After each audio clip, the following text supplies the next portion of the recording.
शिवाय नमस्तुभ्यम। हर हर महादेव। आप सभी भक्तों को सादर प्रणाम। सभी भक्तों का दिन शुभ एवं मंगलमय हो। प्रिय श्रोताओं, आज शिव पुराण कथा का 15वां दिन है। हम सब जीवन में किसी न किसी सत्य की तलाश में हैं। सच्चा प्रेम, सच्चा संबंध, सच्चा उद्देश्य, पर उत्तर कहीं नहीं मिलता। पर जब हम भगवान शिव को सुनते हैं तो उत्तर मिलना शुरू हो जाता है, क्योंकि शिव जी केवल देव ही नहीं, वो उत्तर हैं, वही समाधान भी है। शिव पुराण की हर कथा हमारे प्रश्नों को धीरे धीरे खोलती है और आत्मा को वो सच्चाई दिखाती है जो शब्दों से परे होता है। तो आइए आज की विशेष प्रार्थना के साथ सुनते हैं आज की कथा। हे सच्चिदानंद शिव, आप हमें सत्य देखने, समझने और स्वीकार करने की दृष्टि दीजिए। हमारी खोज आप तक पहुँचे और वहीं हमारा जीवन बन जाए। हर हर महादेव। ब्रह्मा जी बोले, जब कार्तिकेय अपनी माताओं कृतिकाओं से आज्ञा लेकर भगवान शिव के पास जाने के लिए वहां से निकले, तो द्वार पर देवताओं के शिल्पी विश्वकर्मा द्वारा बनाया गया सुंदर रथ उनकी प्रतीक्षा कर रहा था। वह रथ दिव्यता और द्रुत गति से चलने वाला था। उस रथ को उनकी माता पार्वती ने उनके लिए भेजा था। उनके पार्षद उस रथ के पास खड़े हुए थे। कार्तिकेय दुखी मन से उस रथ पर चढ़ने लगे। तभी उनकी माताएं दौड़कर रोते हुए उनसे लिपट गईं और कहने लगी कि पुत्र, हम तुम्हारे बिना क्या करें। पुत्र, हम तुमसे बहुत प्यार करती हैं। तुम्हारे बिना यहाँ रहना हमारे लिए संभव नहीं है। तुम शीघ्र ही वापस लौट कर आना। यह कहकर उन्होंने कार्तिकेय को हृदय से लगा लिया और भारी मन से कार्तिकेय को रोते रोते जाने की आज्ञा दे दी। तब कार्तिकेय ने कृतिकाओं को आध्यात्म ज्ञान प्रदान किया। तत्पश्चात कार्तिकेय उस दिव्य मनोहर रथ पर बैठ गए और वह उन्हें ले उड़ा। आकाशीय मार्ग वहां से तीव्र गति से चलता हुआ वह रथ कैलाश पर्वत पर आकर रुका। तब शिवगणों ने भगवान शिव और माता पार्वती के पास जाकर कार्तिकेय के आगमन की शुभ सूचना उन्हें प्रदान की। उनके आगमन के बारे में सुनकर भगवान शिव और देवी पार्वती बहुत प्रसन्न हुए। तत्पश्चात भगवान शिव मुझे विष्णु जी, देवी पार्वती और अन्य देवताओं को साथ लेकर उस स्थान पर पहुँचे जहाँ कार्तिकेय का रथ रुका हुआ था। सबके मन में गंगा जी से उत्पन्न उस बालक को देखने की बड़ी इच्छा थी। जब सब देवता कार्तिकेय से मिलने के लिए आ रहे थे, उस समय चारों दिशाओं में शंख और भेरी बजने लगी। तब शिवगण नाचते गाते और उनकी जय जयकार करते हुए अपने आराध्य भगवान शिव के पुत्र को देखने के लिए चल दिए। वहां पहुंचकर सब बहुत प्रसन्न हुए। भगवान शिव ने प्रेम पूर्वक उस बालक को गोद में उठा लिया। तब देवी पार्वती ने भी उस बालक को बहुत प्यार किया।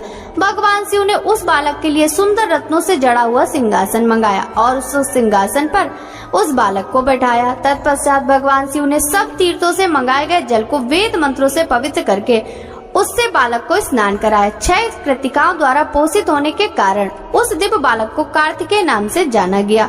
तीर्थों के पवित्र जल से स्नान कराने के उपरांत सभी देवताओं ने कार्तिकेय को तरह तरह की अमूल्य वस्तुएं, विद्याएं और अद्भुत शक्तियां प्रदान की। तब सर्वप्रथम देवी पार्वती ने अपने पुत्र को हृदय से लगाकर उसे चिरंजीव होने का आशीर्वाद प्रदान किया। माता लक्ष्मी ने दिव्य मनोहर हार उस बालक को पहनाया। देवी सावित्री ने सारी सिद्ध विद्याएं उन्हें प्रदान की। फिर विष्णु जी ने रत्नों से निर्मित किरीट, मुकुट, बाजूबंद, वैजयंती माला और अपना सुदर्शन चक्र उन्हें प्रदान किया। भगवान शिव ने प्रसन्नता पूर्वक अपने पुत्र कार्तिकेय को शूल, पिनाक, फरसा, शक्ति, पाशुपात्र, बाण, सहस्रास्त्र आदि परम दिव्य वस्तुएं प्रदान की। फिर मुझ ब्रह्मा ने यज्ञोपवीत, वेद माता गायत्री ने कमंडल, ब्रह्मास्त्र तथा शत्रुओं का नाश करने वाली विद्या प्रदान की। देवराज इंद्र ने अपना ऐरावत हाथी और वज्र प्रदान किया।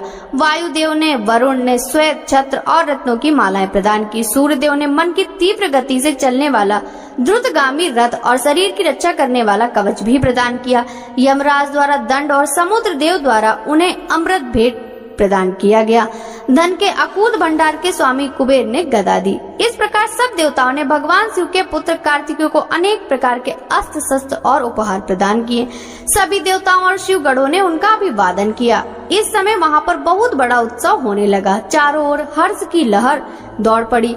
ब्रह्मा जी बोले, नारद, इस प्रकार सभी अभीष्ट देवताओं से आशीर्वाद प्राप्त करके कुमार कार्तिकेय बहुत प्रसन्न थे।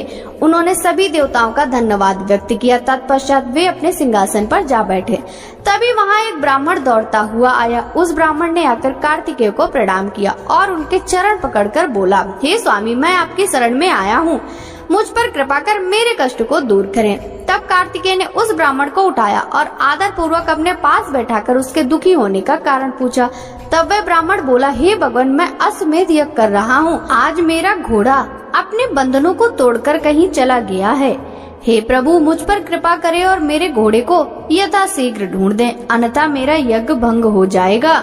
यह कहकर वह ब्राह्मण पुनः कार्तिकेय के चरणों को पकड़कर रोने गिड़गिड़ाने लगा। वह रोते रोते बोला, आप पूरे ब्रह्मांड के स्वामी हैं, आप सबकी सेवा करने को सदा तत्पर रहते हैं। आप सब देवताओं के स्वामी और त्रिलोकीनाथ भगवान शिव के पुत्र हैं।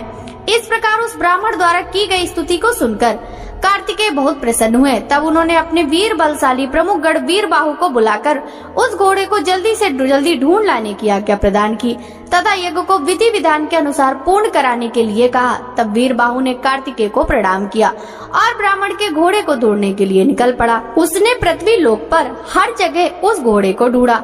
जिस व्यक्ति ने भी जो जानकारी दी उसके अनुसार वीरबाहु ने हर जगह उसकी तलाश की, परंतु वह असफल रहा। तब वह उस घोड़े की तलाश करने के लिए भगवान श्री हरि के लोक वैकुंठ धाम गया। वहां जाकर वीरबाहु ने देखा कि एक घोड़े ने विष्णु लोक में बहुत आतंक मचा रखा है। विष्णु लोक में वह घोड़ा खूब उपद्रव कर रहा था। कुमार कार्तिकेय के उस गढ़ वीरबाहु ने तुरंत उस घोड़े को बंधक बना लिया और उसे पकड़कर अपने स्वामी कार्तिकेय के पास ले आया। तब स्वामी कार्तिकेय पूरे संसार का भार लेकर उस घोड़े पर चढ़कर बैठ गए और उस घोड़े को पूरे त्रिलोक की परिक्रमा कराने का आदेश प्रदान किया। वह अद्भुत घोड़ा एक ही पल में तीनों लोक की परिक्रमा करके लौट आया। तब कुमार कार्तिकेय उस घोड़े से उतरकर पुनः अपने आसन पर बैठ गए। तब वह ब्राह्मण हाथ जोड़कर कार्तिकेय का धन्यवाद करने लगा और उनसे बोला कि प्रभु, अब आप ये घोड़ा मुझे सौंप दीजिए ताकि मैं अपना यज्ञ पूर्ण कर सकूं। तब कार्तिकेय मुस्कुराकर बोले, हे ब्राह्मण, यह घोड़ा उत्तम है और यह वध के योग्य नहीं है, इसलिए आप इसे अपने साथ ले जाने के लिए ना कहें। मैं आपके यज्ञ को पूर्ण होने का वरदान देता हूँ। मेरे आशीर्वाद से आपका यज्ञ सफल होगा। ब्रह्मा जी बोले, हे नारद, अपने पुत्र कार्तिकेय का अद्भुत पराक्रम देख भगवान शिव और देवी पार्वती बहुत प्रसन्न हुए। तब सब देवताओं सहित श्री हरि विष्णु और देवराज इंद्र और मैं भी बहुत हर्षित हुए और भगवान शिव से बोले, हे देवादिदेव भगवान, आप तो सर्वेश्वर हैं, सर्व ज्ञाता है। संसार की सब घटनाएं आपकी इच्छा से ही घटती हैं। आप तो जानते ही है कि ब्रह्मा जी द्वारा असुर राज तारक को दिए गए वर के अनुसार शिव जी का पुत्र ही उसको वध करने में सक्षम होगा, इसलिए ही कुमार कार्तिकेय का जन्म हुआ है। प्रभु, हम लोगों के कष्टों को दूर करके हमारे जीवन को सुखी करने के लिए आप अपने पुत्र कार्तिकेय को आज्ञा दीजिए, वह तारकासुर का वध करे।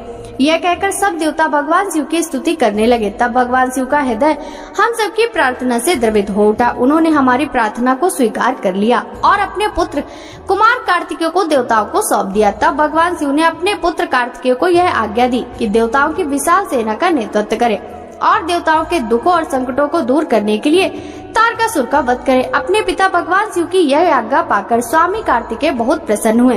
तब उन्होंने हाथ जोड़कर अपनी माता पार्वती और फिर पिता महादेव जी को प्रणाम किया और कहा कि हे माता, हे पिता, आप मुझे विजयी होने का आशीर्वाद प्रदान करें। यह सुनकर भगवान शिव मुस्कुराए और बोले, कुमार, निश्चय ही तुम अपने इस प्रथम युद्ध में अपने घोर शत्रु तारकासुर का वध करके विजयी होगे। हमारा आशीर्वाद सदैव तुम्हारे साथ है।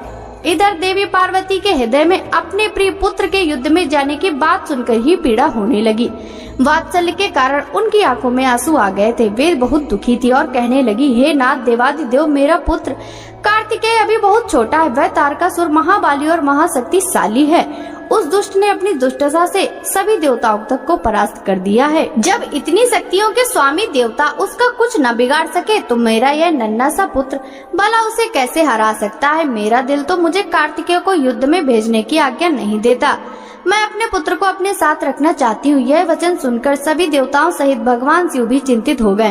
तब महादेव जी पार्वती को समझाते हुए बोले, देवी, हे शिवा, आप समान स्त्रियों की तरह क्यों व्यवहार कर रही हैं? यह मेरा और आपका पुत्र होने के कारण महाशक्तिशाली और वीर योद्धा है।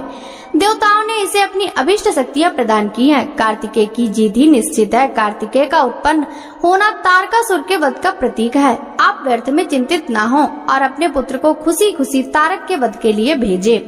भगवान शिव के ऐसे वचन सुनकर देवी पार्वती को बहुत संतोष हुआ और उन्हें कार्तिकेय को युद्ध में जाने की आज्ञा दे दी। तब सब देवताओं का भय दूर हुआ और उनसे प्रसन्नता की लहर दौड़ गई। ब्रह्मा जी बोले, नारद, जब देवी पार्वती और भगवान शिव ने कुमार कार्तिकेय को युद्ध का नेतृत्व करने की आज्ञा प्रदान की तो सभी देवता बहुत प्रसन्न हुए और एकत्र होकर उस पर्वत की ओर चल दिए। सिंहनाद करते हुए वे आगे बढ़ने लगे। उस समय कार्तिकेय सेना का नेतृत्व करते हुए सबसे आगे चल रहे थे। सब देवता मन में ही यह सोच रहे थे कि अब उन्हें तारकासुर नाम की मुसीबत से छुटकारा मिल जाएगा। जब तारकासुर को इस बात का पता चला कि देवताओं ने युद्ध की तैयारी पूरी कर ली है तो तारकासुर ने भी तुरंत युद्ध की घोषणा कर दी। अपनी विशाल चतुरंगिणी सेना को लेकर तारक भी सिंहनाद करता हुआ देवताओं की ओर बढ़ने लगा। राक्षसों की सेना देखकर एक पल के लिए देवता घबरा गए। उसी समय आकाशवाणी हुई, हे देवगणों, तुम लोग भगवान शिव के पुत्र कार्तिकेय के नेतृत्व में युद्ध करने जा रहे हो, इसलिए तुम जरूर जीतोगे। तारकासुर कार्तिकेय के हाथों अवश्य मारा जाएगा। उस आकाशवाणी को सुनकर सभी देवता का उत्साह बढ़ गया और उनका डर दूर हो गया। उस समय दुदुम्बी और अनेक प्रकार के बाजों की ध्वनि आकाश में गूंजने लगी। तब देवता और राक्षस युद्ध करने के लिए पृथ्वी और सागर के संगम पर पहुँचे। दोनों पक्षों में बड़ा भयानक युद्ध छिड़ गया। युद्ध की भयंकर गर्जना से पृथ्वी भी डोलने लगी। देवताओं की सेना का नेतृत्व शिव पुत्र कार्तिकेय कर रहे थे। उनके पीछे पीछे देवराज इंद्र सहित देवताओं की विशाल सेना थी। कार्तिकेय उस समय इंद्रदेव के ऐरावत हाथी पर विराजमान थे। तब उन्होंने उस हाथी को छोड़ दिया और रत्नों से जड़े सुंदर यान पर बैठ गए। उस सुंदर विमान पर प्रचेता ने सुंदर छत्र रखा। उस सुंदर विमान में बैठकर कार्तिकेय बहुत निराले और शोभा संपन्न लग रहे थे। उसी समय देवताओं और असुरों में भयानक युद्ध प्रारंभ हो गया। पृथ्वी कांपने लगी और पल भर में खंड मुंडों में बदलने लगी। हजारों सैनिक जो पराक्रम से लड़ रहे थे कट कट कर और घायल होकर धरती पर गिरने लगे। चारों तरफ खून की नदियां बहने लगी थी। ऐसा भयानक दृश्य देखकर बहुत से भूत प्रेत और गीदड़ गिदली उस मांस को खाने लगे और खून पीने के लिए वहां आ गए। तभी महाबली तारकासुर ने विशाल सेना सहित देवताओं पर आक्रमण किया। देवराज इंद्र सहित अनेक देवताओं ने उसे रोकने का बहुत प्रयत्न किया परंतु असफल रहे। तारकासुर भयानक गर्जना करते हुए आगे बढ़ता गया। चारों ओर भयानक शोर मचा हुआ था। आक्रमण करते समय बड़े जोर से अपने मुंह से आवाज निकालते हुए आगे बढ़ रहे थे। देवताओं और राक्षसों का युद्ध बड़ा विभत्स रूप ले चुका था। वहां भारी कोलाहल मचा हुआ था। तत्पश्चात देवताओं और असुर राज तारक के राक्षस गण आपस में द्वंद्व युद्ध करने लगे थे। एक दूसरे को मारकर वे अपने को बहुत बलशाली समझ रहे थे। वे पूरे बल के साथ एक दूसरे पर प्रहार करते रहे। कोई किसी के हाथ तोड़ देता तो कोई पैर। दोनों सेनाएं अपने को पराक्रमी समझ रही थी। ब्रह्मा जी बोले, नारद, इस प्रकार देवताओं और दानवों में बड़ा विनाशकारी युद्ध होने लगा। तारकासुर ने अपनी विशेष शक्ति चलाकर इंद्रदेव को घायल कर दिया। इसी प्रकार दानवों की सेना के वीर और बलवान राक्षसों ने देवताओं की सेना को बहुत नुकसान पहुंचाया।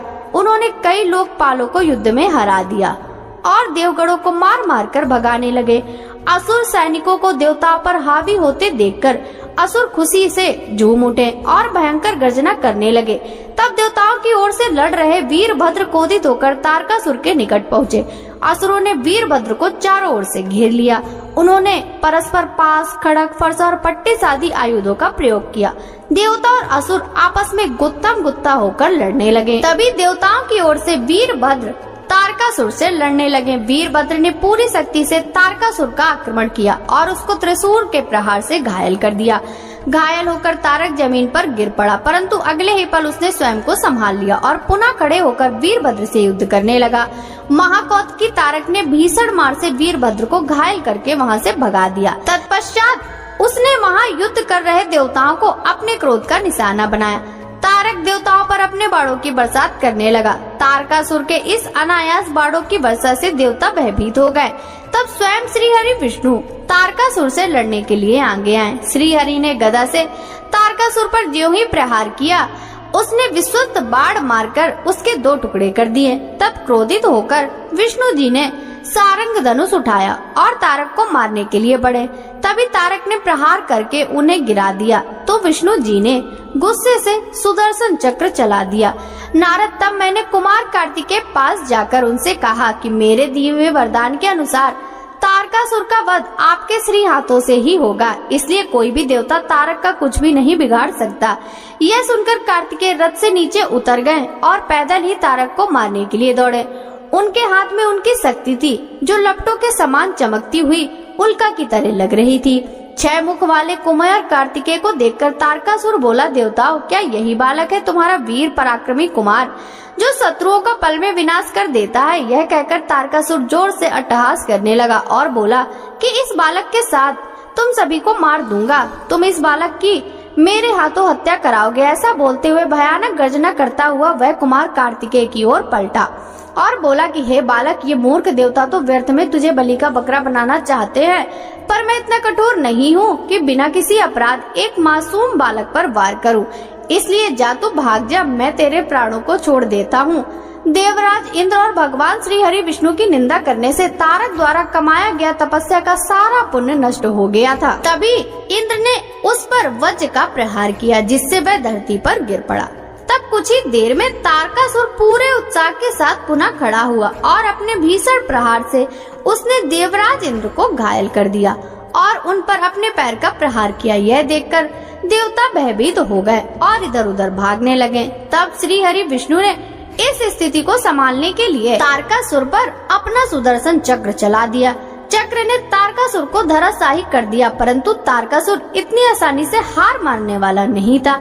वह अपनी पूरी शक्ति के साथ पुनः उठकर खड़ा हो गया। तब उसने अपनी प्रचंड शक्ति हाथ में लेकर भगवान विष्णु को ललकारा और उनके अपने भीषण प्रहार से घायल कर दिया। विष्णु जी मूर्छित होकर पृथ्वी पर गिर पड़े।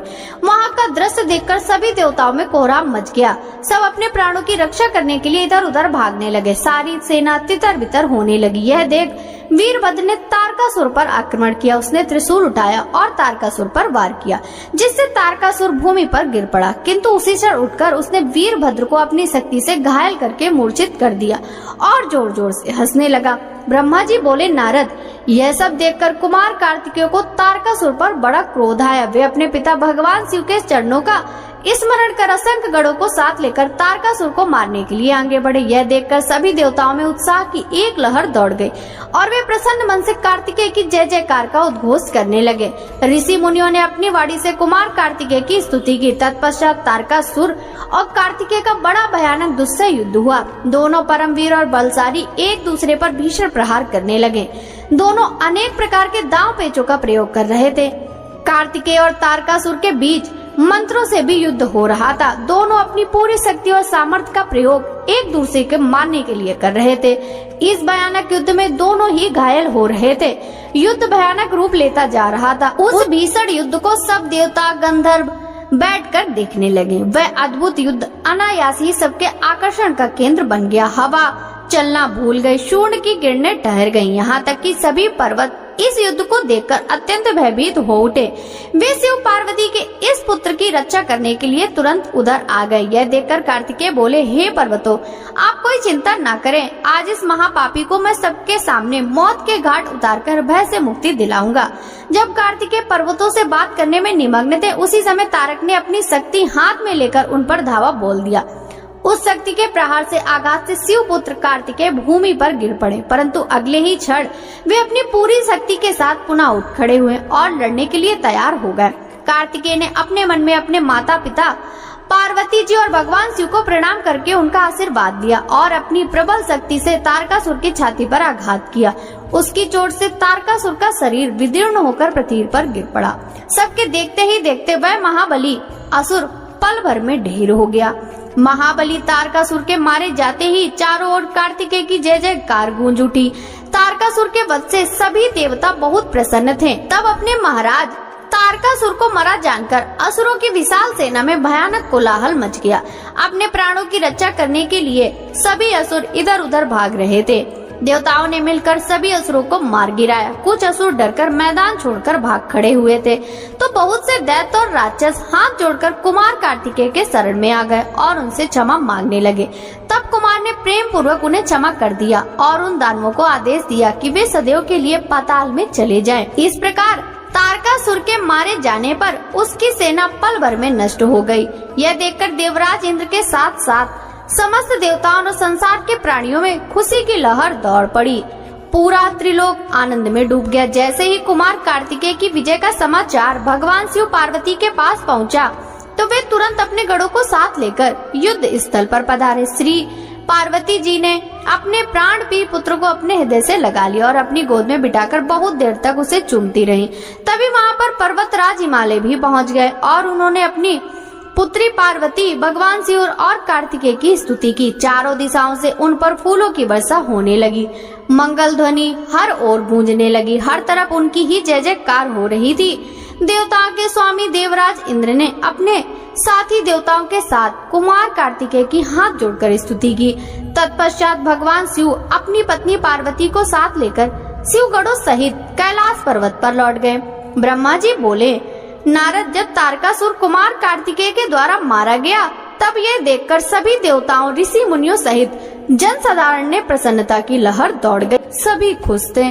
सभी देवताओं ने मिलकर भक्ति भाव से कार्तिकेय की स्तुति की। तभी क्रौंच नामक एक पर्वत दुखी होकर कार्तिकेय के पास आया। वह क्रौंच बाड़ासुर नामक दैत्य द्वारा सताया गया था। वह कुमार के सामने हाथ जोड़कर खड़ा हो गया और भक्ति भाव से स्वामी कार्तिकेय की स्तुति करने लगा। तत्पश्चात बोला, हे प्रभु, बाड़ासुर मुझे बहुत कष्ट दे रहा है, आप उससे मेरी रक्षा कीजिए।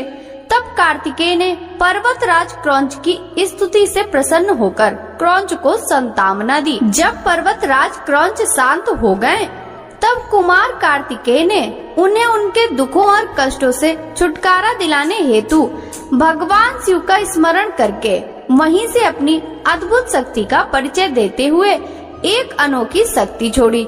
इस शक्ति का प्रयोग कुमार कार्तिकेय ने उस दुष्ट राक्षस बाड़ासुर पर किया था। तब वह शक्ति दैत्यराज बाड़ासुर को भस्म करके शीघ्र ही कार्तिकेय के पास वापस लौट गई। यह शक्ति जब उनके पास वापस पहुंच गई, तब वे क्रौंच से बोले, हे पर्वतराज क्रौंच, अब आपको बाड़ासुर नामक दैत्य से डरने की कोई आवश्यकता नहीं है। मैंने बाड़ासुर को मारकर तुम्हारी इस परेशानी को सदा सदा के लिए हल कर दिया है। अब तुम अपने भय को छोड़कर हमेशा के लिए निर्भय हो जाओ। अब तुम प्रसन्नता पूर्वक अपने घर की ओर प्रस्थान करो। बाड़ासुर के भय से मुक्ति का समाचार पाकर पर्वतराज क्रौंच बहुत प्रसन्न हुआ और उसने भक्ति भाव से कार्तिकेय की स्तुति की। तत्पश्चात यह उनसे विदा लेकर अपने गृह स्थान की ओर चल दिया। वहां पहुंचकर क्रौंच ने अपने स्वामी कार्तिकेय की प्रसन्नता के लिए भगवान शिव के 3 शिवलिंगों की स्थापना की। प्रतिज्ञेश्वर, कपालेश्वर और कुमारेश्वर नाम से ये तीनों शिवलिंग सिद्धदायक हैं और 16 महान ज्योतिर्लिंगों में सम्मिलित हैं। पर्वतराज क्रौंच के अपने स्थान पर वापस लौट जाने के उपरांत देवताओं के गुरु बृहस्पति ने कुमार कार्तिकेय से कहा कि कुमार, देवताओं द्वारा आपको शिव पार्वती की आज्ञा से यहाँ महाबली तारकासुर का वध करने के लिए लाया गया था। इस अभीष्ट कार्य की पूर्ति हो चुकी है, अतः अब आपको कैलाश पर्वत पर लौट जाना चाहिए। गुरु बृहस्पति की अभी पूरी बात हुई नहीं थी कि तभी प्रलंबासुर नामक दैत्य ने बहुत उपद्रव मचाना शुरू कर दिया और लोगों को कष्ट देना आरंभ कर दिया। तब शेष जी के पुत्र कुमुद दुखी अवस्था में कुमार कार्तिकेय के पास गए। वहां आकर कुमुद ने कार्तिकेय की स्तुति की और कहा, हे प्रभु, मैं आपकी शरण में आया हूँ। हे गिरिजा पुत्र, मुझे प्रलंबासुर की प्रताड़ना से मुक्ति दिलाइए। तब कुमार कार्तिकेय ने प्रसन्नता पूर्वक कुमुद को प्रलंबासुर द्वारा दिए गए कष्टों से मुक्ति दिलाने हेतु अपनी शक्ति द्वारा उसका भी संहार कर दिया। उस प्रलंबासुर को उसके साथियों सहित मरा जानकर उसके शेष पुत्र कुमुद ने कार्तिकेय की बहुत स्तुति की और अपने निवास स्थान पाताल को चला गया। ब्रह्मा जी बोले, हे नारद, इस प्रकार जब कार्तिकेय द्वारा दैत्यराज बाड़ासुर और प्रलंबासुर को भस्म कर दिया गया, तब सभी देवताओं ने सहर्ष कुमार कार्तिकेय का स्तवन किया। देवता बोले, हे देव, हम राक्षस राज तारक का वध करने वाले आपको नमस्कार करते हैं। हे शंकर नंदन, हे गिरिजा पुत्र, आपने बाड़ासुर और प्रलंबासुर नामक राक्षसों को मारकर इस त्रिलोक के संकटों को दूर किया है। आपकी भक्ति पवित्र है तथा आपका स्वरूप विघ्नों का नाश कर अभय प्रदान करने वाला है।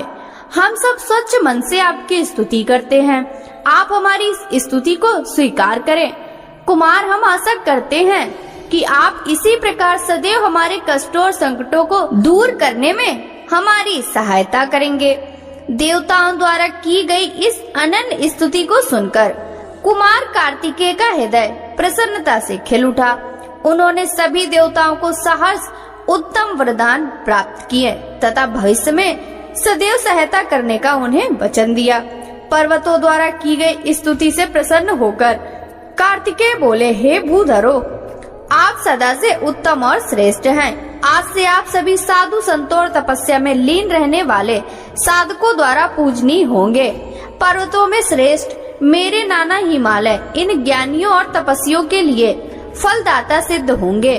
श्री हरि विष्णु बोले, हे कुमार, महाबली तारक का वध करके आपने इस चराचर जगत को सुखी कर दिया है। अब आप अपना पुत्र होने का कर्तव्य भी निभाएं। अब आपको अपने माता पिता भगवान शिव और पार्वती की प्रसन्नता के लिए उनके पास कैलाश पर्वत पर जाना चाहिए। तत्पश्चात कुमार सभी देवताओं के साथ दिव्य विमान में बैठकर अपने माता पिता के पास कैलाश पर्वत की ओर चल दिए। वे सब आनंद ध्वनि करते हुए भगवान शिव के पास पहुँचे। विष्णु जी सहित सभी देवताओं ने त्रिलोकीनाथ भगवान शिव को प्रणाम करके उनकी स्तुति की। कुमार कार्तिकेय ने भी माता पिता की सेवा भाव से प्रणाम किया। भगवान शिव ने प्रसन्नता से अपने पुत्र का मुंह चूम लिया और बहुत स्नेह किया। देवी पार्वती ने कुमार को अपनी गोद में बिठाकर खूब चूमा। यह देखकर सभी देवता आनंद में मगन होकर शिव, पार्वती और कार्तिकेय की जय जयकार करने लगे। तत्पश्चात सभी देवताओं सहित श्री हरि विष्णु और मैंने देवाधिदेव शिव जी से जाने की आज्ञा मांगी और अपने अपने लोक को चले गए। तब भगवान शिव अपनी प्राण प्रिया देवी पार्वती और पुत्र कार्तिकेय के साथ आनंद पूर्वक कैलाश पर निवास करने लगे। सूत जी कहते हैं, कुमार कार्तिकेय के उत्तम चरित्र को सुनकर नारद जी बहुत प्रसन्न हुए और प्रसन्नता पूर्वक ब्रह्मा जी से बोले, हे विधाता, आप ज्ञान के अथाह सागर हैं तथा करुणा निदान भगवान शिव के विषय में सब कुछ जानते हैं। आपने शिव पुत्र स्वामी कार्तिकेय के अमृतमय चरित्र को सुनाकर मुझ पर बड़ी कृपा की है। भगवान, अब मैं विघ्न विनाशक श्री गणेश के विषय में जानना चाहता हूँ। उनके दिव्य चरित्र, उनकी उत्पत्ति के विषय में सब कुछ सविस्तार बताकर मुझे कृतार्थ कीजिए। मुनि श्रेष्ठ नारद के ये उत्तम वचन सुनकर ब्रह्मा जी हर्ष पूर्वक बोले, नारद, तुम गणेश की उत्पत्ति की कथा सुनना चाहते हो? इत्यो तुम्हारी प्रसन्नता के लिए मैं तुम्हें उनके जन्म के विषय में बताता हूँ। एक बार की बात है, देवी पार्वती की दो सखियाँ जया और विजया, जो सदा से उनके पास ही रहती थी, उनके पास आई और बोली, हे सखी, यह कैलाश पर्वत पर भगवान शिव के असंख्य गढ़ हैं। वे सदा भगवान शिव की आज्ञा का प्रसन्नता से पालन करते हैं। वे सदा भगवान शिव की आज्ञा को ही सर्वोपरि मानते हैं। इसलिए आपको भी अपने लिए किसी एक विशेष ऐसे गढ़ की रचना करनी चाहिए जिसके लिए आपकी ही आज्ञा सर्वोच्च हो और वह किसी अन्य के सामने न झुके। अपनी सखियों की बात यद्यपि पार्वती को एक बार को अच्छी लगी, परंतु अगले ही पल वे बोली कि भला मुझ में और मेरे पति में क्या भेद है? हम दोनों एक ही हैं और सभी शिवगण मुझ में और सदा शिव में कोई अंतर नहीं समझते। वे हम दोनों की आज्ञाओं का सदा ही पालन करते हैं। पार्वती जी की ये वचन सुनकर उनकी सखियां आगे कुछ ना बोली और वहां से चली गयी। एक दिन की बात है, देवी पार्वती अपने कक्ष में स्नान कर रही थी। वे नंदी को द्वारपाल बनाकर द्वार पर बैठाकर गई थी। तभी कक्ष में भगवान शिव का प्रवेश हो गया, क्योंकि नंदी अपने आराध्य शिव को अंदर जाने से रोक न पाए। देवी पार्वती को उस समय बड़ी लज्जा महसूस हुई। इस घटना के उपरांत पार्वती को अपनी सखियों द्वारा दिए गए सुझाव का स्मरण हुआ। तब उन्होंने सोचा कि मेरा भी कोई ऐसा सेवक होना चाहिए जो कार्य कुशल हो और मेरी आज्ञा का सदैव पालन करे, अपने कर्तव्य से कभी भी विचलित ना हो। ऐसा विचार करके उन्होंने अपने शरीर के मैल से शुभ लक्षणों से युक्त उत्तम बालक की रचना की। वह बालक शोभा संपन्न, महाबली, पराक्रमी और सुंदर था। पार्वती जी ने उसे सुंदर वस्त्र और आभूषणों से विभूषित करके उसे अनेक आशीर्वाद दिए। पार्वती ने कहा कि तुम मेरे पुत्र हो, तुम्हारा नाम गणेश है। पार्वती जी के यह वचन सुनकर तेजस्वी बालक गणेश बोला, हे माता, हे जननी, आज आपने मुझे इस जगत में उत्पन्न किया है। आज से मैं आपका पुत्र हूँ। मैं आपको बारंबार नमस्कार करता हूँ। मेरे लिए अब क्या कार्य है बताइए, मैं उसे अवश्य पूरा करूँगा। तब देवी पार्वती बोली, हे पुत्र गणेश, आज से तुम मेरे द्वारपाल बन जाओ। मेरी यह आज्ञा है कि मेरे महल में मेरी अनुमति के बिना कोई प्रविष्ट ना हो। कोई कितना भी हट क्यों ना करे, तुम उसे अंदर नहीं आने देना। यह कहकर पार्वती ने एक छड़ी गणेश के हाथ में पकड़ा दी और प्रेम पूर्वक उनका मुख चूमकर अंदर स्नान करने के लिए चली गयी। गणेश सजगता से हाथ में छड़ी लेकर महल के द्वार पर पहरा देने लगे। उसी समय भगवान शिव देवी पार्वती से मिलने की इच्छा लेकर महल में आ गए। जब वे द्वार पर पहुँचे तो गणेश ने उनसे कहा, हे देव, इस समय मेरी माता अंदर स्नान कर रही हैं, अतः आप यहाँ से चले जाएं तथा बाद में आएं।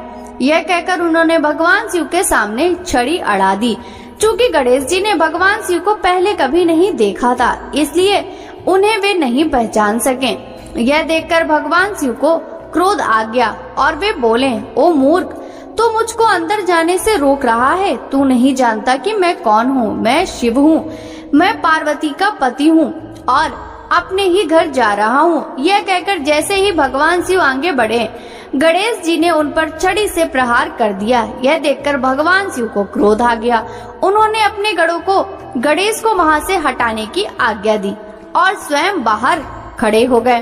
ब्रह्मा जी बोले, नारद, शिवगण अपने प्रभु भगवान शिव की आज्ञा पाकर द्वार पर पहुँचे और द्वारपाल बने श्री गणेश को वहाँ से हट जाने के लिए कहा। परंतु जब गणेश ने हटने से साफ इनकार कर दिया और शिव गणों को डांटा फटकारा, तो वे भी गणेश से लड़ने लगे और बोले, ओ मूर्ख बालक, अगर तू अपने प्राणों की रक्षा करना चाहता है तो अभी और इसी वक्त महल के द्वार को छोड़कर यहाँ से चला जा, अन्यथा दंड पाने के लिए तैयार हो जा।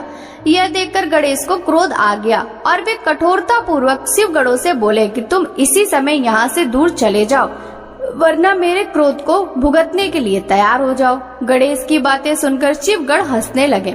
फिर द्वारपाल श्री गणेश को डांटते हुए बोले, मूर्ख, हम भगवान शिव के गण हैं और उनकी आज्ञा से ही तुम्हें यहाँ से हटाने के लिए बोल रहे हैं। अब तक तुम्हें बालक समझकर हम छोड़ रहे थे, परंतु तुम तो बहुत हठी बालक हो जो मानने को बिल्कुल भी तैयार नहीं हो। अभी भी कहते हैं कि शीघ्र ही यहाँ से हट जाओ, अन्यथा मार दिए जाओगे। शिवगणों के इन वाक्यों को सुनकर गणेश जी अत्यंत क्रोधित हो गए। उन्होंने शिवगणों को डांटा और धमकाकर वहां से भगा दिया। उनके इस प्रकार डांटने से शिवगण भयभीत होकर वहां से भागकर भगवान शिव के पास वापस आ गए। वहां जाकर उन शिवगणों ने अपने स्वामी भगवान शिव को जाकर सारी बात बता दी। यह सुनकर भगवान शिव ने क्रोधित होकर श्री गणेश को द्वार से हटाने का आदेश अपने गणों को दिया। शिवगण पुनः द्वार पर पहुँचे और गणेश को हटने के लिए कहने लगे, परंतु गणेश ने वहां से हटने से साफ इनकार कर दिया। गणेश निर्भय होकर उन गणों से बोले कि मैं पार्वती का पुत्र हूँ और तुम भगवान शिव के गण हो। हम दोनों ही अपनी अपनी जगह अपने अपने कर्तव्य का पालन कर रहे हैं। तुम शिव जी की आज्ञा मानकर मुझे द्वार से हटाना चाहते हो, परंतु मैं अपनी माता की आज्ञा को मानते हुए बिना उनकी आज्ञा प्राप्त किए किसी को भी इस द्वार से प्रवेश करने की आज्ञा नहीं दे सकता।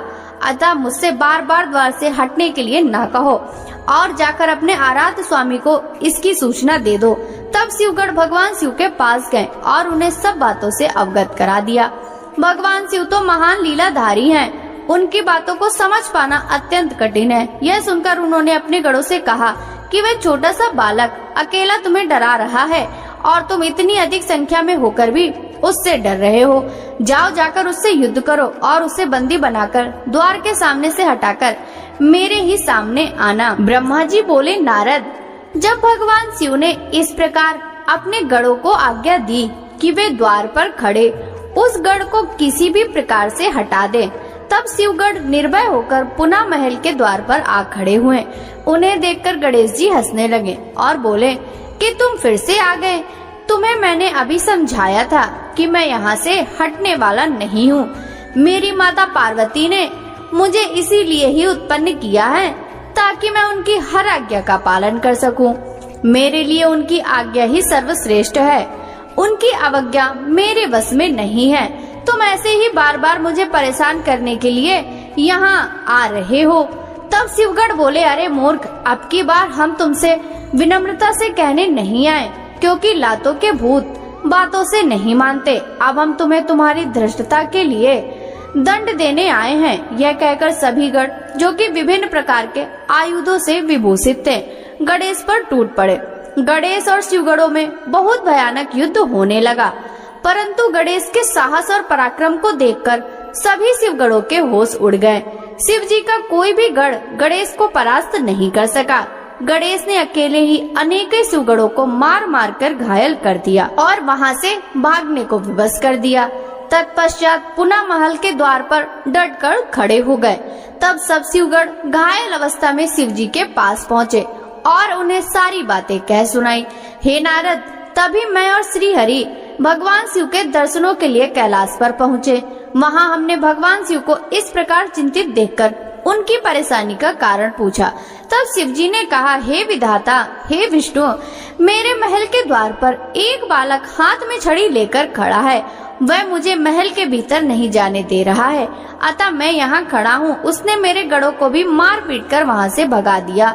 ब्रह्मा जी, आप जाकर उस बालक को समझाएं। तब मैं भगवान शिव की आज्ञा से गणेश को समझाने के लिए गया। मुझे वहाँ आया देखकर गणेश जी को क्रोध और भी बढ़ गया और वे मुझे मारने के लिए दौड़े। उन्होंने मेरी दाढ़ी मूछें नोच डाली और मेरे साथ गए गढ़ों को प्रताड़ित करने लगे। यह देखकर मैं वहाँ से लौट आया। भगवान शिव को मैंने सारी घटना बता दी। यह सुनकर उन्हें बहुत क्रोध आया। तब शिव जी ने इंद्र सहित सभी देवताओं, भूतों, प्रेतों और गणेश जी को द्वार से हटाने के लिए भेजा, परंतु यह सब व्यर्थ हो गया। गणेश ने सबको मार पीट कर वहाँ से भगा दिया। उस छोटे से बालक ने देवताओं की विशाल सेना के चक्के छुड़ाकर रख दिए। जब इस बात की सूचना महादेव जी को मिली तो वे बहुत क्रोधित हुए और स्वयं ही गणेश को दंडित करने के लिए चल दिए।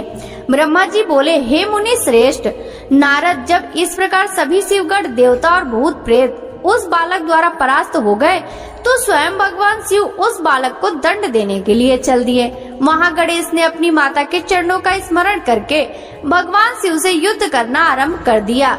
एक छोटे बालक को इस प्रकार निर्भरता पूर्वक युद्ध करते देखकर भगवान शिव आश्चर्यचकित रह गए। इतना वीर, पराक्रमी और साहसी बालक देखकर शिव जी को एक पल अच्छा लगा, परंतु तभी अगले पल उन्हें उस बालक की धृष्टता का स्मरण हो आया। उस बालक ने उनके प्रिय भक्तों और गणों सहित देवराज इंद्र व मुझे भी प्रताड़ित किया था। भगवान शिव क्रोध के वशीभूत होकर गणेश से युद्ध करने लगे। उन्होंने अपने हाथ में धनुष उठा लिया। भगवान शिव को इस प्रकार अपने निकट आते देखकर गणेश ने अपनी माता पार्वती का स्मरण करके भगवान शिव पर अपनी शक्ति से प्रहार कर दिया। गणेश के प्रहार से शिव जी के हाथ का धनुष टूटकर गिर गया। तब उन्होंने पिनाक उठा लिया, परंतु गणेश ने भी गिरा दिया। यह देखकर शिव जी का क्रोध 7वें आसमान पर पहुंच गया।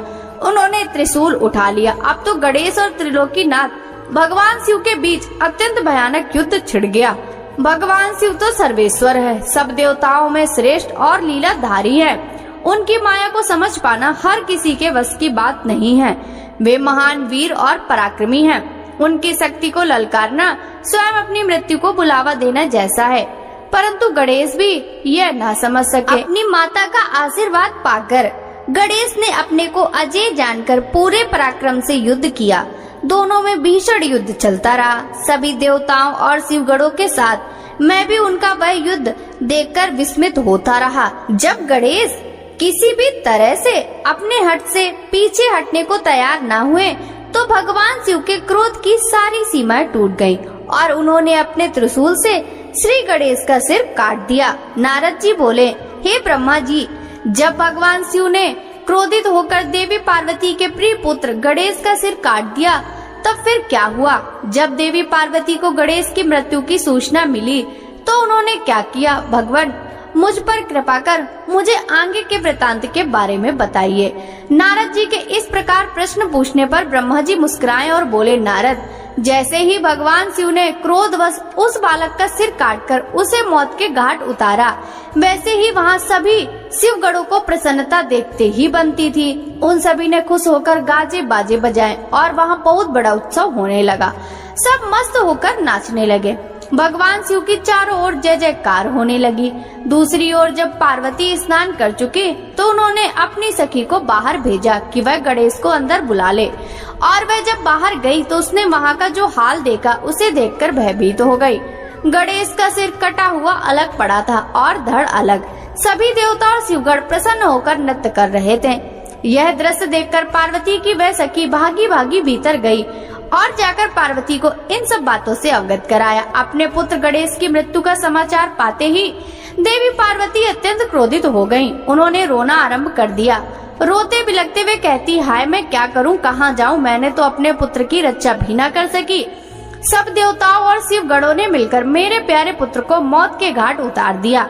अब मैं अपने पुत्र का संहार करने वालों का विनाश करके रहूंगी, मैं प्रलय मचा दूंगी। यह कहकर उन्होंने 100,000 शक्तियों की रचना कर दी और देखते ही देखते वहाँ माँ जगदम्बा की विशाल सेना इकट्ठी हो गई। वे शक्तियाँ प्रकट होते ही हाथ जोड़कर पार्वती को प्रणाम करके बोली, हे माता, हे देवी, हम सबको इस प्रकार प्रकट करने का क्या कारण है? हमें आज्ञा दीजिए कि हम क्या करें। तब क्रोध से तमतमाती देवी पार्वती बोली, तुम सब जाकर मेरे पुत्र का वध करने वालों का नाश कर दो, तुम देव सेना में प्रलय मचा दो। आज्ञा पाते ही देवी पार्वती की वह शक्तिशाली सेना वहां से चली गई। बाहर जाकर उसने देवताओं और शिवगणों पर आक्रमण कर दिया। वे क्रोधित देवियां किन्हीं देवताओं को पकड़ पकड़ कर अपने मुंह में डाल लेती तो किसी पर अस्त्र शस्त्रों का प्रहार करती। इस प्रकार उन्होंने बहुत आतंक मचाया। वहाँ चारों ओर त्राही त्राही मच गई। लोग अपनी जान बचाने के लिए जहाँ तहाँ भागने लगे। यह नजारा देखकर भगवान शिव और मैं श्री हरि विष्णु बहुत चिंतित हुए। हमने सोचा कि अगर इन दैवी शक्तियों को न रोका गया तो पल भर में ही देवताओं की समाप्ति हो जाएगी, इस धरा पर प्रलय आ जाएगी। तब सोचने लगे कि इस विनाश लीला को कैसे रोका जा सकता है। नारद जी उस समय तुम आकर कहने लगे, इस संहार को देवी पार्वती ही रोक सकती हैं, इसलिए आवश्यक है कि उनकी स्तुति करके उन्हें प्रसन्न किया जाए और किसी भी तरह उनके क्रोध को शांत किया जाए। सभी देवताओं को तुम्हारा यह विचार बहुत पसंद आया, परंतु देवी पार्वती के गुस्से से सभी घबरा रहे थे। उनके सामने जाने का साहस किसी में नहीं था। सबने तुम्हें आगे कर दिया। हम सब महल के भीतर पार्वती के पास गए। सब देवता मिलकर देवी की स्तुति करने लगे। बोले, हे जगदम्बे, हे चंडिके, हम सब आपको प्रणाम करते हैं। आप आदि शक्ति हैं, आप परम शक्तिशाली हैं। आपने ही इस जगत की रचना की है, आप ही प्रकृति हैं। आप प्रसन्न होने पर मन वांछित फलों को देती हैं, जबकि क्रोधित होने पर सब कुछ छीन लेती हैं। हे देवी, हम सब अपने अपराध के लिए आपसे क्षमा याचना करते हैं। हम सबके अपराध को क्षमा कर दो और अपने क्रोध को शांत करो। हे महामाई, हम तुम्हारे चरणों में अपना शीश झुकाते हैं। हे माता, हम पर अपनी कृपा दृष्टि करो। हे परमेश्वरी, सब कुछ भूलकर प्रसन्न हो जाओ और भयानक रक्तपात को रोक दो। इस प्रकार देवताओं की स्थिति सुनकर देवी चुप रही। कुछ समय सोचकर बोली, हे देवताओं, वैसे तो तुम्हारा अपराध सर्वथा अक्षम्य है, फिर भी तुम्हारी क्षमा याचना को मैं सिर्फ एक शर्त पर स्वीकार कर सकती हूँ।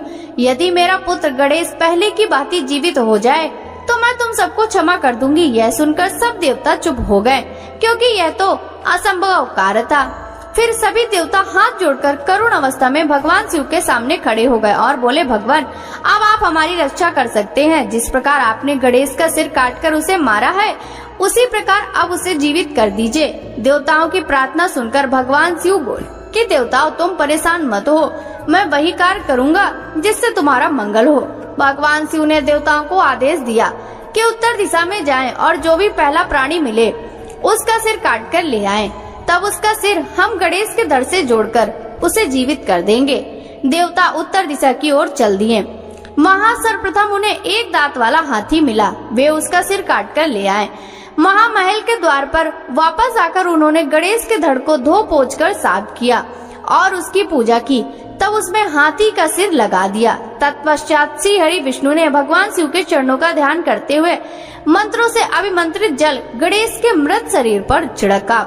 जल के छींटे पड़ते ही भगवान शिव की कृपा से वह बालक ऐसे उठ खड़ा हुआ जैसे अभी अभी नींद से जागा हो। वह बालक अब हाथी का मुख लग जाने से गजमुखी हो गया था, परंतु फिर भी वह बहुत सुंदर और दिव्य लग रहा था। रक्त वर्ण का वह बालक अद्भुत शोभा से अलौकिक हो रहा था।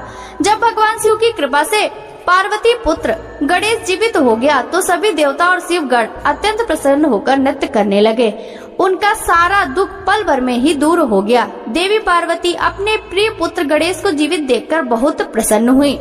उनका क्रोध भी शांत हो गया था। नारद जी बोले, हे विधाता, जब भगवान शिव की कृपा से पार्वती पुत्र गणेश पुनः जीवित हो गए तब वहाँ क्या हुआ?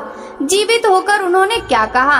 नारद जी का यह प्रश्न सुनकर ब्रह्मा जी बोले, हे नारद, जब श्री हरि विष्णु ने हाथी का मस्तक गणेश के धड़ से जोड़कर उसे जीवित कर दिया तो यह देखकर देवी पार्वती बहुत प्रसन्न हुई। उन्होंने गणेश को बाहों में भरकर गले से लगा लिया और उसे चूमने लगी। फिर उन्होंने गणेश को सुंदर व मनोहर वस्त्रों एवं रत्न जड़ित आभूषणों से सजाया। अनेक सिद्धियों एवं मंत्रों से विधि पूर्वक अपने पुत्र का पूजन करने के बाद कल्याणमयी पार्वती ने गणेश के सिर पर हाथ रखकर वरदान देते हुए कहा, ऐ मेरे प्यारे पुत्र गणेश, तुझे तेरी माता की आज्ञा से बहुत कष्ट सहना पड़ा, परंतु आज के बाद तुझे कभी भी किसी प्रकार का कोई कष्ट नहीं होगा। सभी देवता तुझे पूजेंगे। पुत्र, तुम्हारे मस्तक पर सिंदूरी रंग की आभा है, इसलिए तुम्हारा पूजन सदैव सिंदूर से किया जाएगा। जो भी सिद्धियों और अभिष्ट फलों को प्राप्त करने के लिए तुम्हारा पूजन सिंदूर से करेगा, उसके काम में आने वाली सभी बाधाएं और विघ्न दूर हो जाएंगे। इस प्रकार जब देवी पार्वती ने गणेश पर अपने आशीर्वाद की कृपा की, तब भगवान शिव भी प्रसन्नता पूर्वक गणेश के सिर पर हाथ फेरने लगे। माता पार्वती ने प्रसन्नता पूर्वक पहले भगवान शिव को देखा, फिर श्री गणेश को संबोधित करती हुई बोली, पुत्र, ये ही तुम्हारे पिता भगवान शिव हैं। तब गणेश जी तुरंत उठ खड़े हुए और भगवान शिव के चरणों पर गिरकर अपने अपराध की क्षमा मांगने लगे। गणेश ने कहा, हे पिताजी, मैं अज्ञानतावश आपको पहचान नहीं सका, इसी कारण मैंने आपको घर के भीतर नहीं जाने दिया था। हे प्रभु, आप मेरी इस मूर्खता को कृपा करके क्षमा कर दे। अपने पुत्र गणेश को इस प्रकार क्षमा याचना करते देखकर भगवान शिव ने प्रसन्नता पूर्वक उन्हें क्षमा कर दिया। तब मैं और विष्णु जी, शिव जी त्रिदेवों ने कहा, जिस प्रकार इस संसार में हम तीनों देवों की पूजा होती है, उसी प्रकार गणेश भी सभी के द्वारा पूज्य होंगे।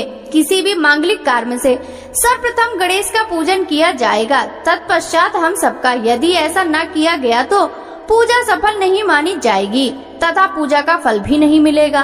तब शिव जी ने सभी मांगलिक पूजन वस्तुएं मंगाकर गणेश का पूजन किया। उसके बाद मैंने, विष्णु जी, पार्वती और अन्य देवताओं ने भी उनकी विधि विधान से पूजा की। उसके उपरांत सभी देवताओं ने उन्हें यथा योग्य वरदान प्रदान किए। उसी दिन से गणेश जी को अग्र पूजा का आशीर्वाद मिला। ब्रह्मा जी बोले, हे मुनि श्रेष्ठ नारद, इस प्रकार गणेश जी के जीवित होने पर सब और आनंद छा गया। सभी बहुत प्रसन्न थे। सभी देवता उन्हें विभिन्न प्रकार के वरदान प्रदान कर रहे थे। तब ईश्वरों के ईश्वर महादेव जी भी गणेश पर अपनी विशेष कृपा दृष्टि बनाकर बोले, हे गिरजा नंदन, तुम मेरे दूसरे पुत्र हो। तुम्हें ना पहचानने के कारण तुम्हारा यह अपमान हुआ है, इसलिए मेरे भक्तों ने तुम पर आक्रमण किया, परंतु आज से कोई भी तुम्हारा विरोध नहीं करेगा। तुम सभी के पूजनीय और वंदनीय होगे। तुम साक्षात जगदम्बा के तेज से उत्पन्न होने के कारण परम तेजस्वी और पराक्रमी हो। तुम्हारी वीरता और साहस का लोहा इस संसार में हर प्राणी मानेगा। आज से तुम मेरे सभी शिवगणों के अध्यक्ष होगे। ये सभी तुम्हारे आदेशों का ही पालन करेंगे। आज से तुम गणपति नाम से जाने जाओगे। यह कहकर सर्वेश्वर भगवान शिव 2 पल के लिए मौन हुए, फिर बोले, हे गणपति, तुम्हारा जन्म भाद्रपद मास के कृष्ण पक्ष की चतुर्थी तिथि को देवी पार्वती के निर्मल हृदय से चंद्रमा के उदय के समान हुआ है। इसलिए आज से इस दिन जो भी पूरी भक्ति भावना से तुम्हारा स्मरण करके व्रत करेगा, उसे समस्त सुखों की प्राप्ति होगी। मार्गशीर्ष मास के कृष्ण पक्ष की चतुर्थी के दिन सुबह स्नान करके व्रत रखें। धातु, मूंगे या मिट्टी की मूर्ति बनाकर उसकी प्रतिष्ठा करें। तत्पश्चात मूर्ति की दिव्य गंधों, चंदन और सुगंधित फूलों से पूजा करें। रात्रि में 12 अंगुल लंबी 3 गांठ वाली 100 दूर्वाओं से पूजन करनी चाहिए। उसके बाद धूप, दीप, नैवेद्य, तांबुल, अर्घ्य देकर गणेश जी की पूजा करें। बाद में बाल चंद्रमा का पूजन करें।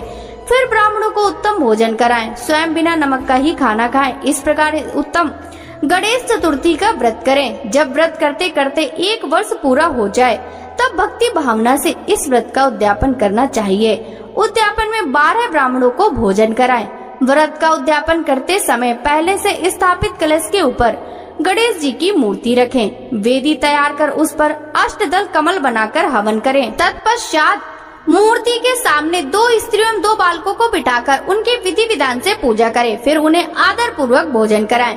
पूरी रात उनका भक्ति भाव से जागरण करें। सुबह होने पर गणेश जी का पुनः पूजन करें। पूजन करने के पश्चात उनका विसर्जन कर दें। फिर बालकों से आशीर्वाद लेकर उनका स्वस्ति वाचन कराएं और व्रत को पूर्ण करने हेतु श्री गणेश को पुष्प अर्पित करें। तत्पश्चात भक्ति भाव से दोनों हाथ जोड़कर उन्हें नमस्कार करें। हे गणेश, इस प्रकार जो श्रद्धा पूर्वक उत्तम भक्ति भाव के साथ तुम्हारी शरण में आएगा और तुम्हें रोज पूजेगा, उसके सभी कार्य सफल हो जाएंगे तथा उसे सभी अभीष्ट फलों की प्राप्ति होगी। गणेश का पूजन सच्चे मन से सिंदूर, चंदन, चावल वर्ग और केतकी के फूलों से करने वाले के सभी विघ्नों और क्लेशों का नाश हो जाएगा। उस मनुष्य के अभीष्ट कार्य अवश्य ही सिद्ध होंगे। यह गणेश चतुर्थी व्रत सभी स्त्रियों पुरुषों के लिए श्रेष्ठ है। विशेषता जो मनुष्य अभ्युदय की इच्छा रखते हैं और उन्हें उत्तम भक्ति भावना से इस व्रत को अवश्य करना चाहिए, क्योंकि गणेश चतुर्थी का व्रत करने वाले मनुष्य की सभी इच्छाएं और कामनाएं पूरी होती हैं। इसलिए सभी मनुष्यों को इस श्रेष्ठ व्रत को पूरा करना चाहिए तथा सदैव तुम्हारी भक्ति भाव से आराधना करनी चाहिए। इस प्रकार त्रिलोकीनाथ भगवान शिव ने अपने पुत्र गणेश को सभी मनुष्यों देवताओं द्वारा पूजित होने का उत्तम आशीर्वाद प्रदान किया। सभी देवता और ऋषि मुनि भगवान शिव के वचन सुनकर बहुत प्रसन्न हुए। उनके आनंद की कोई सीमा न रही। वे सभी भक्ति रस में डूबकर शिव पार्वती पुत्र गणपति की आराधना करने लगे। यह देखकर देवी पार्वती की खुशी की कोई सीमा न रही। वे देवताओं को अपने पुत्र गणेश का पूजन करते देख मन ही मन भगवान शिव के चरणों का ध्यान करते हुए उनका धन्यवाद करने लगी। उनका सारा क्रोध पल भर में ही शांत हो गया था। उसी समय सभी दिशाओं में सुमधुर दुदुम्बियां बजने लगी। अप्सराएं सहर्ष नृत्य करने लगी। सुंदर मंगल गान होने लगे। तब श्री गणेश जी पर आकाश से फूलों की वर्षा होने लगी। अपने पुत्र को गणाधीश बनाए जाने पर माता पार्वती फूली नहीं समा रही थी। उस समय चारों ओर उत्सव होने लगा। तत्पश्चात उस समय वहाँ उपस्थित समस्त देवता और ऋषि मुनि उस स्थान के निकट गए जहाँ भगवान शिव और देवी पार्वती अपने पुत्र गणेश के साथ विराजमान थे। देवताओं और ऋषियों ने भक्ति भावना से उन्हें नमस्कार किया और उनकी स्तुति करने लगे। फिर शिव जी से विदा लेकर सब अपने अपने धामों को चले गए। फिर मैं और श्री हरि भी उनसे विदा लेकर अपने लोक को लौट गए। जो मनुष्य शुद्ध हृदय से सावधान होकर इस परम मंगलकारी कथा को सुनता है वह सभी मंगलों का भागीदार हो जाता है। यह गणेश चतुर्थी व्रत की उत्तम कथा पुत्रहीनों को पुत्र, निर्धनों को धन, रोगियों को आरोग्य, अभागों को सौभाग्य प्रदान करती है। जिस स्त्री का पति उसे छोड़कर चला गया हो, गणेश की आराधना के प्रभाव से पुनः उसके पास लौट आता है। दुखों और शोकों में डूबा हुआ मनुष्य इस उत्तम कथा को सुनकर शोक रहित होकर सुखी हो जाता है। जिस मनुष्य के घर में श्री गणेश की महिमा का वर्णन करने वाले उत्तम ग्रंथ रहते हैं उस घर में सदा मंगल होता है। श्री गणेश की कृपा अपने भक्तों पर सदा रहती है और वे अपने भक्तों के कार्य में आने वाले सभी विघ्नों का विनाश कर उनकी सभी मनोकामनाओं को पूरा करते हैं। नारद जी ने पूछा, हे विधाता, आपने मुझे श्री गणेश के जन्म व उनके अद्भुत पराक्रम और साहस के साथ माता पार्वती के द्वार की रक्षा करने का उत्तम वृतांत सुनाया। अब मुझे यह बताइए कि जब भगवान शिव ने गणेश को पुनर्जीवित करके अनेक आशीर्वाद प्रदान किए तब उसके पश्चात वहाँ क्या हुआ? ब्रह्मा जी बोले, हे मुनि श्रेष्ठ नारद, तत्पश्चात भगवान शिव पार्वती अपने दोनों पुत्रों गणेश और कार्तिकेय के साथ आनंद पूर्वक अपने निवास कैलाश पर्वत पर रहने लगे। शिव पार्वती अपने पुत्रों गणेश और कार्तिकेय की बाल लीलाओं को देखकर बहुत प्रसन्न होते और बहुत लाड प्यार करते थे। वे दोनों अपने माता पिता की भक्ति भाव से पूजा अर्चना करते थे, जिससे शिव पार्वती बहुत प्रसन्न होते। धीरे धीरे ऐसी ही लीलाओं के बीच समय बीतता गया और गणेश और कार्तिकेय युवा हो गए। तब एक दिन शिव पार्वती साथ साथ बैठे हुए आपस में बातचीत कर रहे थे। देवी पार्वती ने भगवान शिव से कहा कि प्रभु, हमारे दोनों ही पुत्र विवाह के योग्य हो गए हैं। अतः हमें अब दोनों पुत्रों का विवाह कर देना चाहिए। तब दोनों ये विचार करने लगे कि पहले गणेश का विवाह किया जाए या कार्तिकेय का। जब माता पिता ने अपनी इच्छा पुत्रों को बताई तो उनके मन में भी विवाह की इच्छा जाग उठी। दोनों पुत्र विवाह के लिए सहर्ष तैयार हो गए। तब भगवान शिव अपने पुत्रों से बोले, हे पुत्रों, तुम दोनों ही हमारे लिए प्रिय हो, परंतु हम इस असमंजस में हैं कि तुम दोनों में से पहले किसका विवाह किया जाए। इसलिए हमने एक युक्ति निकाली है। तुम दोनों में से जो भी पृथ्वी की परिक्रमा पहले करके लौट आएगा, उसका विवाह पहले किया जाएगा। अपने माता पिता के यह वचन सुनकर कार्तिकेय तुरंत अपने वाहन पर सवार होकर यथाशीघ्र पृथ्वी की परिक्रमा करने हेतु माता पिता की आज्ञा लेकर निकल पड़े। परंतु श्री गणेश वहीं यथावत खड़े होकर कुछ सोचने लगे। तत्पश्चात उन्होंने घर के अंदर जाकर स्नान किया और पुनः माता पिता के पास आए और बोले, आप दोनों मेरे द्वारा लगाए गए इन आसनों को ग्रहण कीजिए। मैं आप दोनों की परिक्रमा करना चाहता हूँ। तब भगवान शिव और देवी पार्वती ने हर्ष पूर्वक आसन ग्रहण किया। शिव पार्वती आसन पर बैठ जाने के पश्चात गणेश ने उन्हें हाथ जोड़कर बारंबार प्रणाम किया और उनकी विधि विधान से पूजा अर्चना की। पूजा करने के बाद उन्होंने भक्ति भाव से उनकी 7 बार परिक्रमा की। माता पिता की 7 बार परिक्रमा करने के पश्चात गणेश हाथ जोड़कर प्रभु के सामने खड़े हो गए और उनकी स्तुति करते हुए बोले, आपकी आज्ञा को मैंने पूरा किया, अब आप यथाशीघ्र मेरा विवाह संपन्न कराएं। यह सुनकर शिव पार्वती ने गणेश से पृथ्वी की परिक्रमा कराने के लिए कहा। उन्होंने कहा, जिस प्रकार कार्तिकेय पृथ्वी की परिक्रमा करने गए हैं, तुम भी जाओ और उनसे पहले लौट आओ, तभी तुम्हारा विवाह पहले हो सकता है। शिव शिवा की ये वचन सुनकर गणेश बोले, आप तो महाबुद्धिमान हैं, आपके ज्ञान की कोई सीमा नहीं है, आप धर्म और शास्त्रों में पारंगत हैं। मैं तो आपकी आज्ञा के अनुरूप पृथ्वी की परिक्रमा एक बार नहीं बल्कि 7 बार करके आया हूँ। यह सुनकर शिव पार्वती बड़े आश्चर्यचकित होकर बोले, पुत्र, तुम इतनी विशाल 7 द्वीप वाली समुद्र, पर्वत और कांडों से युक्त पृथ्वी की परिक्रमा कब कराए? तुम तो यहाँ से कहीं गए भी नहीं। भगवान शिव और पार्वती इस प्रकार किए गए प्रश्न को सुनकर बुद्धिमान गणेश जी बोले, मैंने आप दोनों की पूजा करके आपकी 7 बार परिक्रमा कर ली है। इस प्रकार मेरे द्वारा पृथ्वी की परिक्रमा पूरी हो गई। वेदों में इस बात का वर्णन है कि आप माता पिता की श्रद्धा भाव से पूजन करने के पश्चात उन्होंने आपकी परिक्रमा करने से पृथ्वी की परिक्रमा का पुण्य फल प्राप्त होता है। माता पिता की चरणों की धूल ही पुत्र के लिए महान तीर्थ है। वेद शास्त्र इसको प्रमाणित करते हैं, फिर आप क्यों इस बात को मानने से इनकार कर रहे हैं? हे पिताश्री, आप तो सर्वेश्वर हैं, निर्गुण निराकार परम ब्रह्म ईश्वर हैं। भला आप कैसे मेरे इन वचनों को झुठला सकते हैं? कृपया कर बताइए कि शास्त्रों के अनुसार क्या मैं गलत हूँ? इस प्रकार गणेश जी के वचन सुनकर शिव पार्वती अत्यंत आश्चर्यचकित हुए। अपने पुत्र गणेश को वेदों और शास्त्रों को ज्ञाता जानकर उनकी प्रसन्नता की कोई सीमा न रही।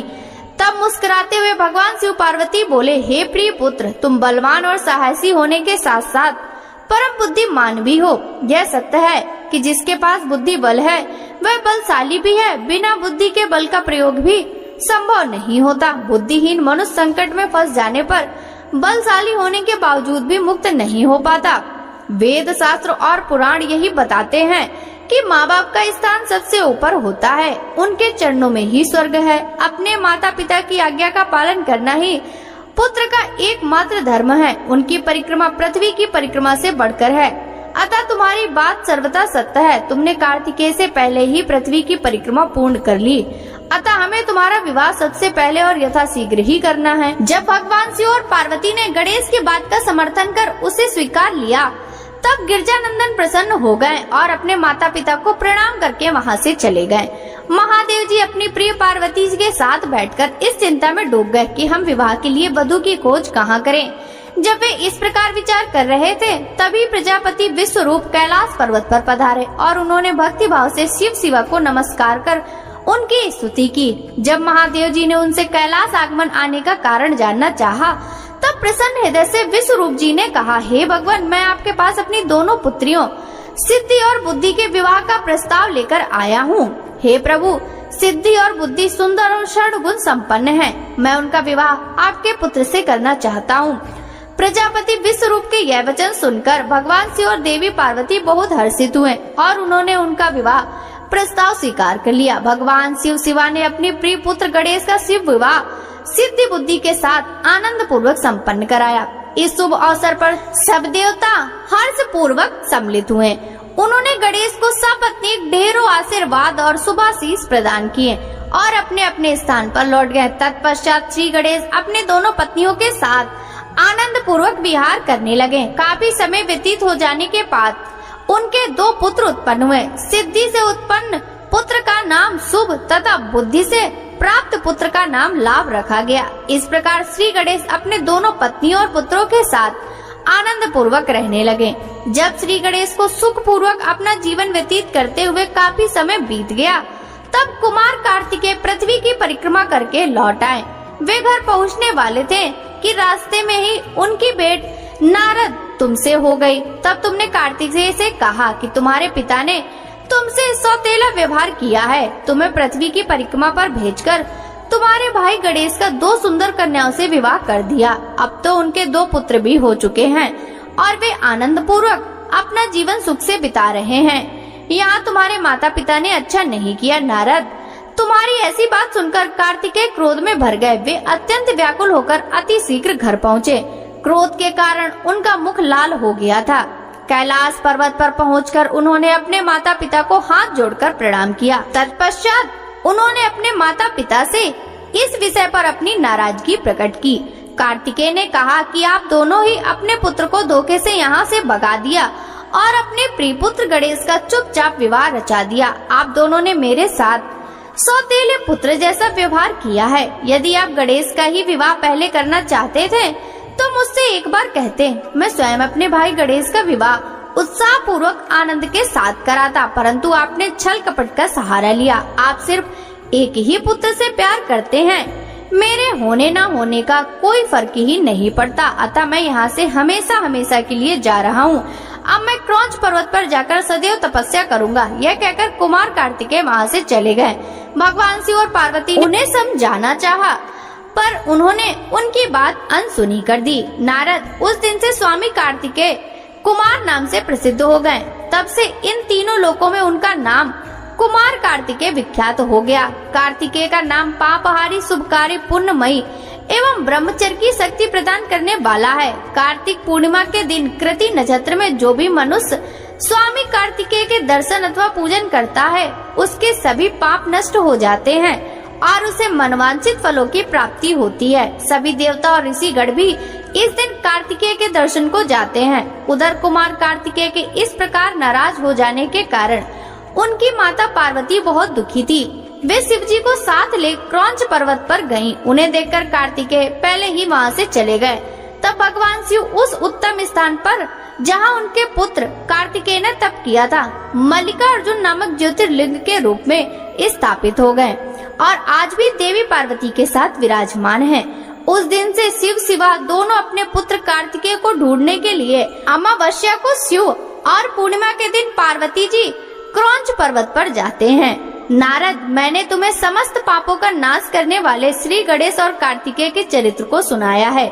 जो भी मनुष्य भक्ति भाव से इसे पढ़ता, सुनता अथवा सुनाता है, उसके सभी मनोरथ पूर्ण होते जाते हैं। यह कथा पाप नाशक, सुख देने वाली, मोक्ष दिलाने वाली एवं कल्याणकारी है। इसलिए निष्काम भक्तों को इसको अवश्य सुनना और पढ़ना चाहिए। जय भोलेनाथ। आज के अध्याय में बस इतना ही। इसके आगे की कथा आप सभी कल के अध्याय में जरूर सुनिएगा।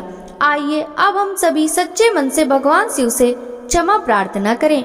हे भोलेनाथ, अगर इस कथा के श्रवण, वाचन या स्मरण के दौरान हमारे मन, वाणी या कर्म में कोई भी त्रुटि हो गई हो तो हम आपसे हाथ जोड़कर प्रार्थना करते हैं, कृपया हमें क्षमा करें। प्रभु, हमारी समझ सीमित है परंतु श्रद्धा असीम है।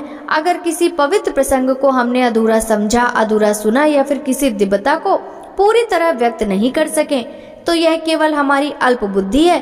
उसकी दोषिता हमारी नहीं बल्कि हमारी अवस्था की है। आप तो दयालु हैं, कृपामय हैं, भक्तों के हर अपराध को क्षमा कर देने वाले हैं। हे भोलेनाथ, हमारी इस भक्ति यात्रा को स्वीकार करें और हमारे दोषों को नष्ट करके हमें अपनी शरण में रखें। हे नीलकंठ, इस अध्याय को आपने ही आरंभ करवाया और आप ही इसे पूर्ण करें। आपकी कृपा से हम हर दिन आपकी ओर निकट आते रहें, यही हमारी सबसे बड़ी कामना है। हर हर महादेव।